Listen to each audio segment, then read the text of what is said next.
कौन होता है महंत वैष्णवपुरी लंगुली मठ सिंहद्वार पुरी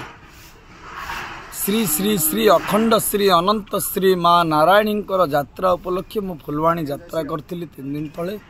एवं सेठारे मध्य पारंपरिक भाव में भिक्षाहार कारणम वैराग्य उग्र साधनम भिक्षा करवा हूँ आमर धर्म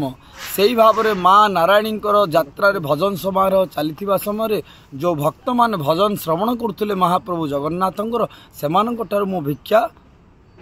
मु भिक्षा करुली से समय किसी भक्त से दौले जो मैंने मना करते मुझे जबरदस्ती करुनली हेले मध्य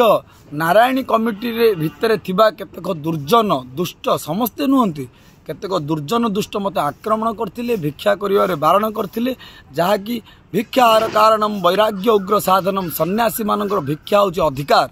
मौलिक अधिकार को वंचित करथिले एवं कौपिन पिंधिकी कहीं ये अच्छ बोली मत बारण करथिले मत आक्रमण करथिले किंतु गोटे 1 स्टार पुलिस मत बंचैथिले तापर जेतेबेले मु यात्रा पड़ियारू बाहर को आसी मत बारंबार आक्रमण करछंती एटे मुंडरे आक्रमण करछंती गोड़रे मध्य आक्रमण करछंती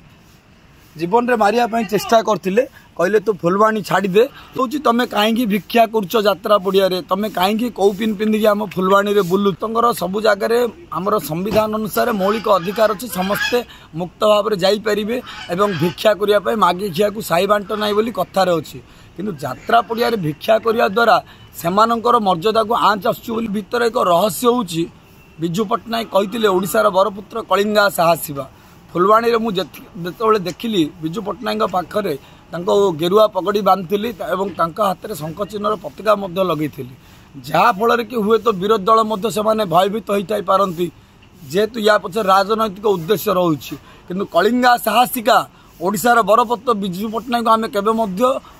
आम हतादर कर कर्तृत्व दृष्टि किंतु जी ठीक ठीक जी भूल भूल ठीक को ठीक कहवा भूल को भूल कहवा राजा धार्मिक भव धार्मिक राजा भव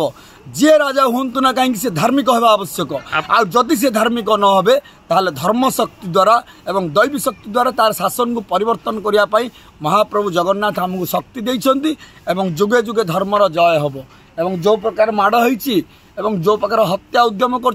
पुणी थे फुलवाणी जीवी आवश्यक हेले फुलवाणी रे मरबी एवं फुलवाणी रे समाधि हेबी किंतु कंधमाल जो कंध परंपरा रही आदिवासी मानकर परंपरा रही कौपिन पिंधिबा नागा साधु मानकर कौपिनवंत खलुभाग्यवंत अशोकवंत बोली कहुई शंकराचार्य द्वारा किंतु ये कौपिन को विरोध आपको सह्य करना नागा साधु परंपरा मु निश्चित भाव में पुणी फुलवाणी जीवी एवं जोठी मार्चंती सेठी जीवी आदि मोर मृत्यु हुए से ओडिशा पुलिस बोली मु कोर्ट को जाइली एवं district legal service authority office को जाइली एवं सेठार वेटिंग रूम बंद थिला मु कहिथिली आश्रय मागिथिली जे मते जुआडे गले विरोध करछंती एवं मारिया चेष्टा करछंती एवं कौपिन पिंधिया मना करछंती हेले मते मु मो धर्म सहित अछि स्वधर्मे निधरं श्रेय परधर्म भयाभय मो धर्म होछि कौपिन धारण करबा लंगुली बाबा हिसाब रे एवं महापुरुष स्थिति रे तेणुक मु कौपिन धारण करी एवं मोर मृत्यु पर्यंत मु संघर्ष करी एवं कस्मिन काले धर्म सहित कौन प्रकार आपस बुझाणा हेबाकू मु सुजोग देबी नाही।